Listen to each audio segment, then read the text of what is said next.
So you should see that you have to click got it. Okay, I did that. All righty, we're live. Hi, everybody. Welcome to another episode number 1103 of Comic Spot. The old lady is still kicking out the interviews. Yes. Thanks for coming on. You guys, if you're watching, this is for you so you can get to know comedians. Because sometimes when they're on stage, you really don't get to know them. This way, before you go, you can pick them out based on if you like them. And then you come away having liked your night. I better not be getting COVID. Yeah. Last night I had the chills and now my throat, so pardon me. Today we have somebody here that I want you to get to know. I think you're going to love her. This is her motto. My motto is, you're never too old to dream. So welcome to the stage right now, the one and only Kathy Bell. Hi, Kathy. Thanks. Thank you for coming on. Tell everybody where you live. I am from Indiana, and my stage name is actually Ma Bell because I'm old. But I'm from Indiana, just north of the big city of Indianapolis. Oh, that's awesome. I was at Fort Ben Harrison for finance training in 1974. Wow. Yeah. I know exactly where that is. They've got a nice place in there. Do they really? Yeah, yep. They've got like a restaurant. It's real pretty back in there. I drove through there in the fall just because it's really pretty. Do they do comedy in there? I don't know what all they've got back there, but it's a nice place. I'll check on that for you. Yeah, if you get a club spot going, I'll come in May or July. Okay, let me see what I can do. Yep. I would love to do Fort Ben Harrison. Oh my gosh. I'll check with them. When we get off, I'll give them a call. Super, Kathy. So let's talk about little Kathy growing up. What was your childhood like?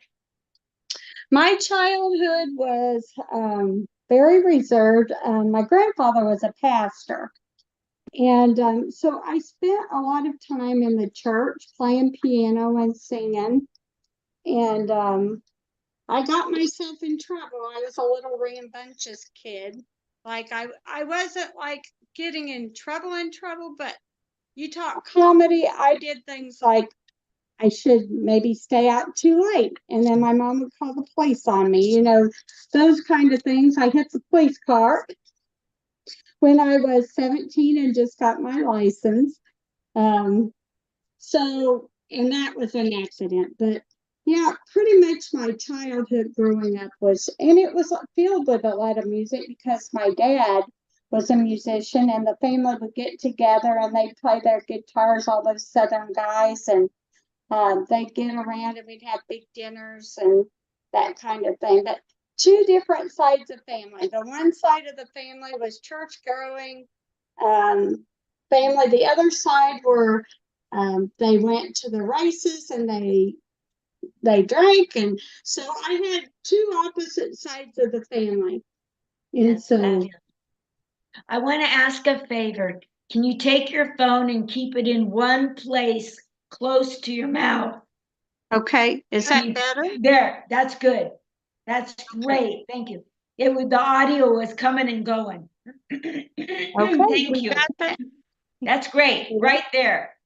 Okay. So as a kid, how many siblings, and were you funny as a little kid? I think I've always had a little bit of comedy. However, I kind of fought it because I kept thinking that I wasn't the comedian, but I'm embracing it now.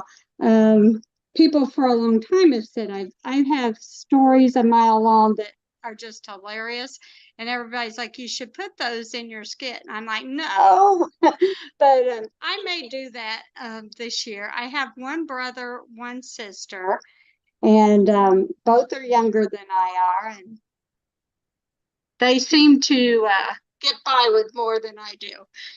But um, I was the one that was always in trouble, and I always seemed to respect my parents quite well. But I could get blamed for things that they did. And just a funny little example was I was always expected to mow the grass. And as my sister got older, one day I said to my dad, "Why doesn't she mow?" And he said, "You're right, she should mow." Well, she outsmarted him, and she would mow a strip, and she'd scream and she'd cry and come running in. And from there on, I was the one that mowed the grass. Oh my goodness sakes. Wow. So then in school, what were you like? I like knowing what you were like growing up. In school, I enjoyed things like home ec. I played volleyball and basketball. I was the tomboy, and my mom had trouble keeping up with me because I wanted to seem to hang out with the boys, not to be romantic, but to play basketball. And then, I enjoyed things like band and choir, and they filled a lot of my time as I grew up. Yeah, absolutely. Were you good at those things? Yeah, I think I was very competitive, and I was in a higher chair. I played flute. And then like from the age of 10, I played piano, and I sang in the church. And so, but I just myself, I never believed I was good enough. And that fast forwards me. That's why my motto is never too old to dream, because we just talked about comedy. And what happens with me in comedy, I'm a different kind of comedy, and I'm starting to embrace it. And I think what happens is I get into costume, I become this character that you see, Ma Bell. And when the music comes on, I have no control. I just cut loose. And and that's what started this journey. I started doing contests, and I actually got to be where I could perform it. I actually was in the World Series karaoke out in Vegas, and I actually placed, and I wasn't in costume, but it was costumes that gave me um, the freedom, the confidence for another DJ to kind of see something in me and say, "Hey, I see something in there. I don't know if you've got something," but for her to believe in me, that started the whole singing and dancing and writing songs, because now we have some platinum hits. And so I'm just having a ball. I think we've got 8 platinum hits now and 6 gold. And that's why when I do these interviews, I try to encourage people that if you have a dream, it's never too late. Why, I got really sick. I didn't believe in what I could do. And now I'm doing it all, and I'm having a ball. And, as you get older, you really need those things. I've had people actually tell me, "Why are you doing what you're doing? Because at your age, you're not going to get anywhere." And I think that is a very wrong misconception. I think there's a place for all of us, no matter what age. And actually, it just really encourages me more to see older people stepping out. And I've had people say, because they've seen what I'm doing, they're they're starting their journey of their dream. And it just tickles me to death, because I never seen it. And so I think that's what I like to really bring across when I do these shows, because a lot of people just really feel like I can't and I'm too old. And you're really not. There's a place for you everywhere. And even when you get our age, there's a place somewhere that you can do what you dream.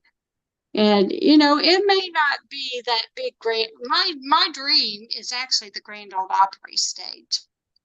And I actually was on that stage in June. Now, was I a main entertainer? No, but I sang in a choir in 4-part harmony. And to me, that was just as good as being the main stage person. Have you You met know, Gary Mule Deer? I have not. Send him a video. Okay. Will you send me his name later so that I know to reach out Remind to me, him? I have terrible memory problems from a car accident. Remind me. Okay, I will. Absolutely. Yeah. I made him laugh. He's a legend like one of the only comedians there at the Grand Ole Opry.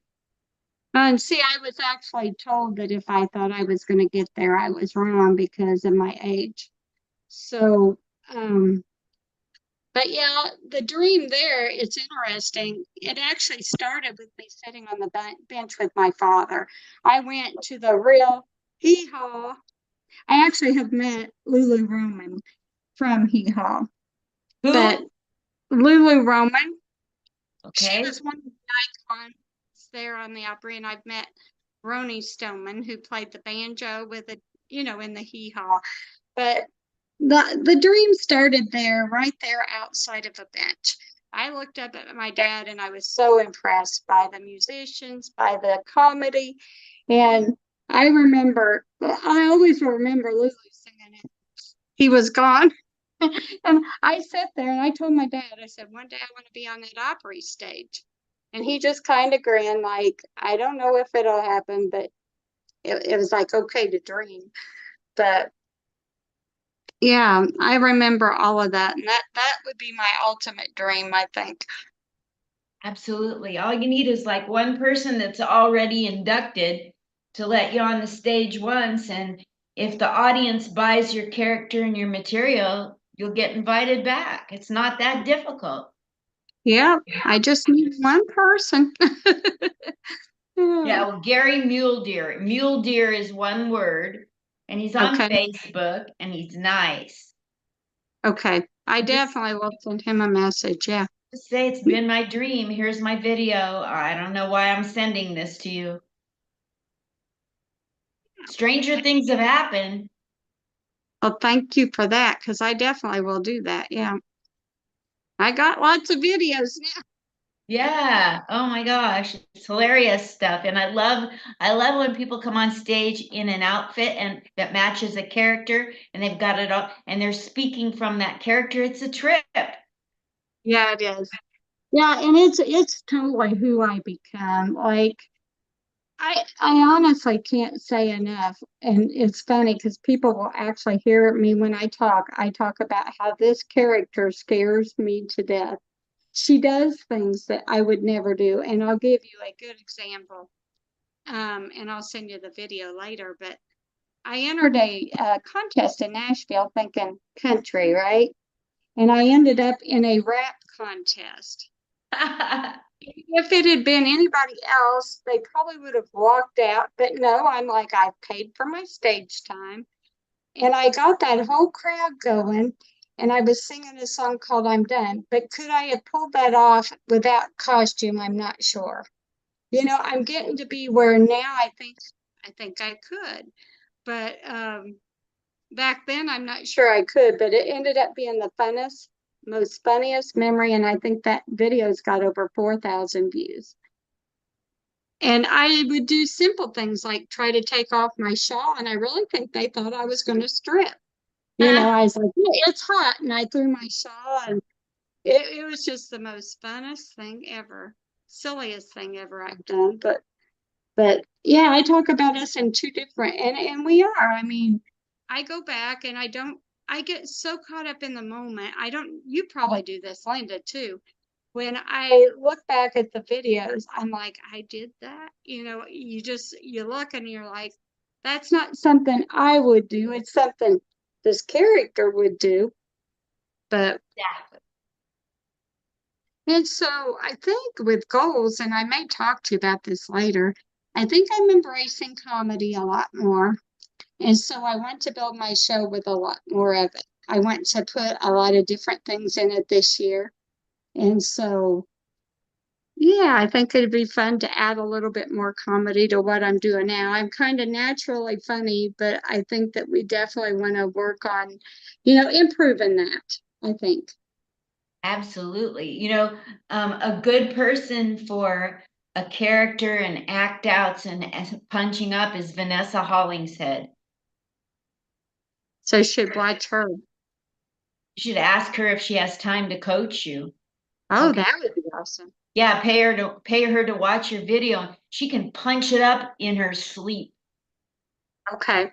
She'll come I up with think, so many ideas you can't keep up with her. okay. Well, I will get a hold of her too. So those are two people I need to reach out to. Yeah, Vanessa Hollingshead and Gary Muledeer. Okay. I definitely will. Yeah, Vanessa's been in the business 40 years and Gary's probably been in it 60. Ah, Yeah. that Funny would just be, story, his plaque on the wall with all of the singers, he's the only comedian. His plaque, when they went to screw it into the wall, has to have 4 screws, one in each corner. But for some crazy reason, the top right screw never stayed in, so they just said, forget it. So I was on a tour and I heard this information. And I thought, okay. So we're walking through and he goes, this is Dolly Parton's room. And this is this guy's dressing room. Oh, look, Gary Muledeer's in here. Gary was in his dressing room. wow. So I said, hey, Gary, I'm a comedian. And he goes, oh, cool. And I go, you know your plaque out there? You know how at the top right? Did you know you have a screw loose? So I got him to laugh. That's awesome. Yeah. So does he still perform on the Opry too then? Absolutely. A regular. It's awesome.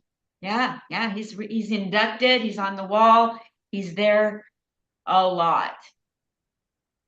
That was interesting when I was there trying to find my way backstage to where I needed to go. That place is huge. Mhm. You could be the next big thing. I would hope so. I think it would be so fun. I'm going to be performing, as I've told you, I'll be there January 17th to the 20th, but on the 19th, I'm looking for other gigs to do at night. But the 19th, I'm at the Lipstick Lounge, which is an LGBTQ friendly place. I'm straight as an arrow, so they're thinking fresh meat. They love me there. You know, I keep going back because they received my material so well there. Hmm. We have a big headliner, but we can't say who it is because she's a clean comedian, and so her people wouldn't want her. Sure. She's Yeah. very ultra conservative, so it wouldn't be good press for her to be known. But if you come to that show, you'll know who I'm talking about. Uh, Yeah. and that's in Tennessee, isn't it? Yeah. Yes. And that's Nashville. January. 19th. I won't be there because I'm having surgery the 16th. Oh my gosh, what's the surgery for, Kathy? Well, I have a hernia that's causing problems. It's got some bowel in it. So this is my surgery number 32 or 33. So, Wow. yep, I've had a lot. That's why I said I waited till late to even get started, even chasing my dream. And I keep going through stuff like that, but I'm like the Energizer Bunny. I go through it and then I just, my next music adventure, here we come. So, You've had as many surgeries as I've had emergency room and ambulance rides for allergy reactions. oh, wow. So I get it. I get it. And people get real tired of us being always sick. Yeah. Yep. And, I think the key is just not letting it get you down. You go through it and then you get better and you just get up again. Write jokes about it. I've got a joke about every department at the Veterans Hospital. Do you really? Every department. You can name a department. I got a joke. You want to hear my funniest memory? I was under anesthesia. And I wouldn't believe this myself if I didn't see video. But there was this cute guy that was getting ready to take me to x-ray. And I was out of my head. And I thought I was seeing purple Furbies. And then I got this, I'm not a really big flirt, but my mom tells me that I said to that guy, get on the cart with me. You're cute. And then he's played along and said, well, if I get on the cart with you, how are we getting to X-ray? And I'm like, my mom will push us. Oh, That's a great one. Oh my yeah. gosh. Well, So and my whole life's that way. yeah, it's interesting that you've had so many 33 surgeries. Like, is this just everything under the sun or? I went through, believe it or not, one was a simple tonsillectomy, and I threw a huge blood clot to my lung and got a sepsis.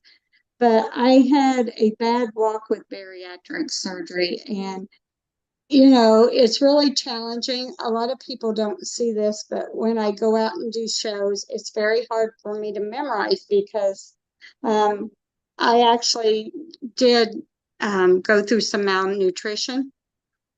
And so for me to remember my lyrics, I have to want to do this. What I'm doing, I have to want to do it because I have to work very hard.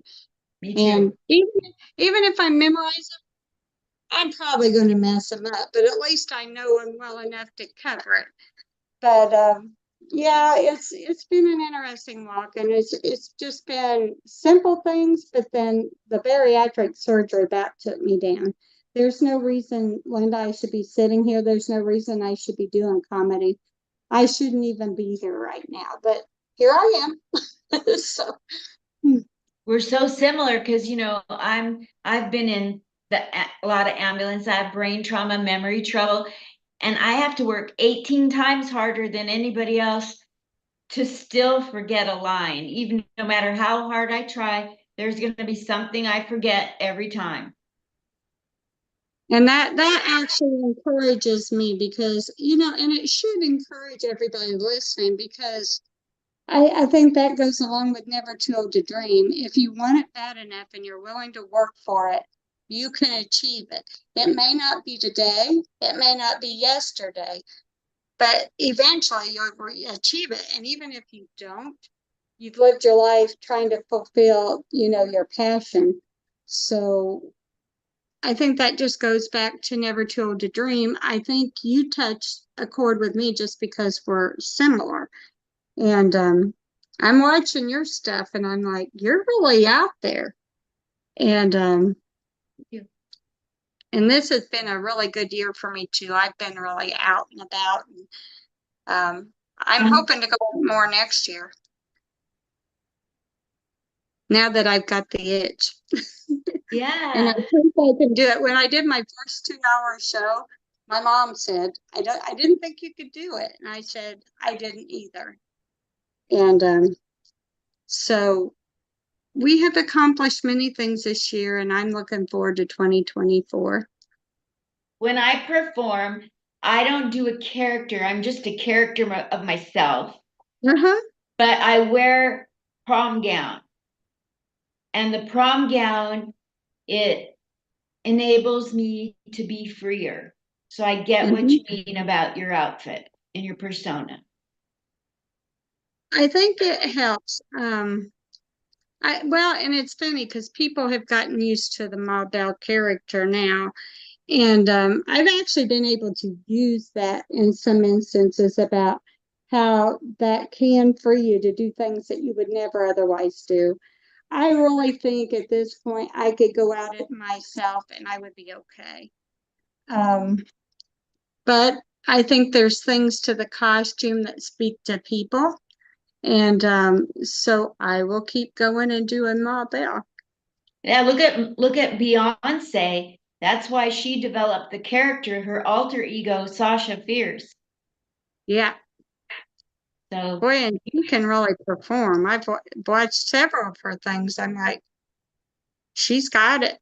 yeah, but when she's there, she's not Sasha Fierce. She's not Beyonce. Nope, That's so cool. I like that. I do too.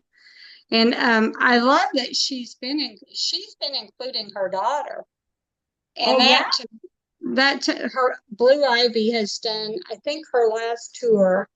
And I think some things were said that maybe would discourage her daughter. But it just told her daughter, I read somewhere that it just told her, I will work harder. And I think that's what you got to do. So many times people will say things and they don't realize how it can affect someone that, is working so hard. And I think they need to quit it, but they're not ever going to. But I just really appreciated that about her. And it's the same thing with me. I mean, when somebody says, why are you doing it? You're too old, you're being silly. I think I realize I'm not doing it for you. And I think I heard Lady Gaga say this. One day she was about ready to quit because of all the hard work and everything. And she came out and she realized the people that didn't like her and thought she was weird in costume, she just said they don't matter. It's the people that are out there cheering me on that matters. And that will always stick with me. That's super important to stay focused. Another thing I like to do, and you do it as well, I know you do, is I like to just stay in my lane and mind my own business. Yeah. I'm not there to compete with anybody else. I'm just being me. Yeah. Yeah. And I think you have to do that. And, and I think you really brought up a very good, important topic right there, because there is so much talent out there. And I know for you personally, you go to bigger cities. I haven't made it there yet. But when you think of all the talent in Nashville and all the talent in Las Vegas, I think it's awesome what you're doing. I think you can pat yourself on the back because you've made it and you're right up with a big talent. And I think one day I'll make it there, but even if I don't, I think I need to be happy, like you said, in your own zone. Yeah. If you're out and you're performing and you're happy wherever you're at, if it happens, fine. But if not, you're still doing what you love to do.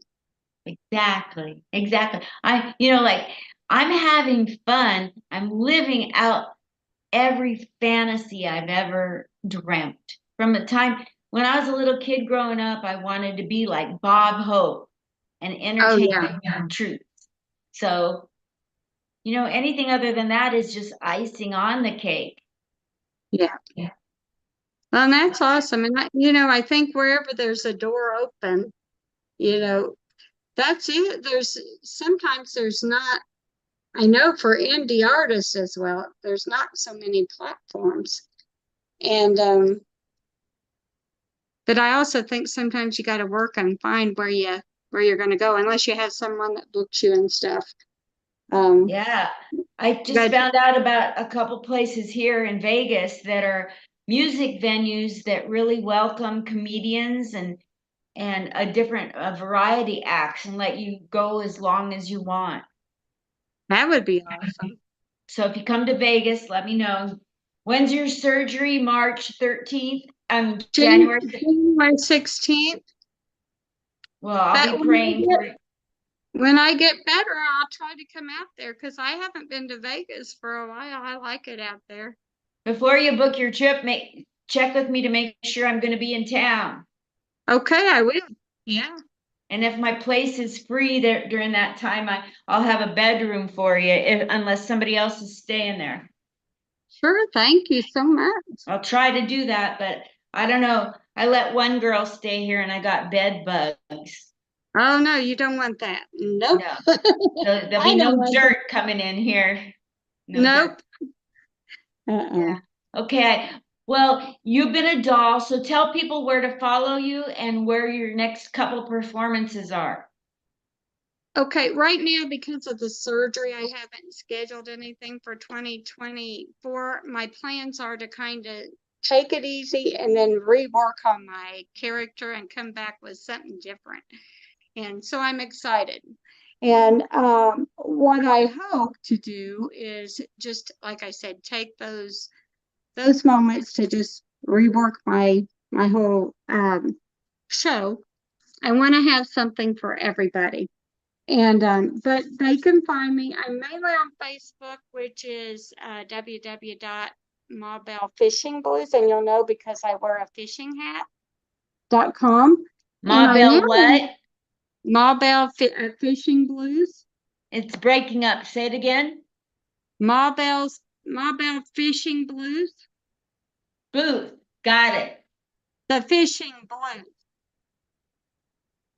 You know, like jazz, but blues. Blues. Fishing blues. Yes. And then I'm on TikTok now under Marbell's Dreams. And we are going to work on building both of those platforms. And I hope for 2024 to have my website. I'm on YouTube as well under Marbell. So you can find me those three places for sure. Very good. You said that you have some gold records and some platinums. Yes, I have there's 8 platinum. We actually just released our new song called Christmas in the Country. That is on Spotify and Apple, YouTube. It's on all of those platforms. It's also on the Bongo Boy Records selected that song for their Christmas album, and it just hit platinum, I believe, 3 days ago. And that's an interesting story. I know you don't have time, but I worked with someone at the polls and Barb Brockhoff, and she wrote it from Marbell to Sing. So, and I just love it. It's actually what we all would dream about for Christmas as we grew up, like sleigh rides and grandma and the cookies and grandpa's in the forest cutting down the tree. And so absolutely love it, love singing it. And we actually are going to have a new song coming out again soon that I hadn't planned to do just as quick. So we just keep popping them out real quick. That's wonderful. Congratulations. Thank you. Absolutely. I better run, but you've Sure. been a doll to carve out time to be on Comic Spot. And catch this on my YouTube, everybody at home, comedian Linda Marcus Smith. And please subscribe and go to her YouTube and subscribe. Tell them the name of your YouTube again. Marbell. Ma Bell. Just like the phone company. Just Yeah, kidding. and you'll know her because like you'll either see this outfit or my normal one, I have a fishing hat. So I would welcome everybody joining and just being a part of the Marbell Fan Club. That's so great. Send me all of the places you're on social media so I can add it to your post. Okay, I will definitely. Thank you. And don't forget, Vanessa Hollingshead, Gary Muledeer. Okay. Super. Thank you. See you, Linda. Thank you. God bless. And I'll You be praying too. on the 16th. Thank you, and I'll stay in touch with you and I'll share your stuff as well. Thank you. Bye, Ma Okay. Bell. Bye.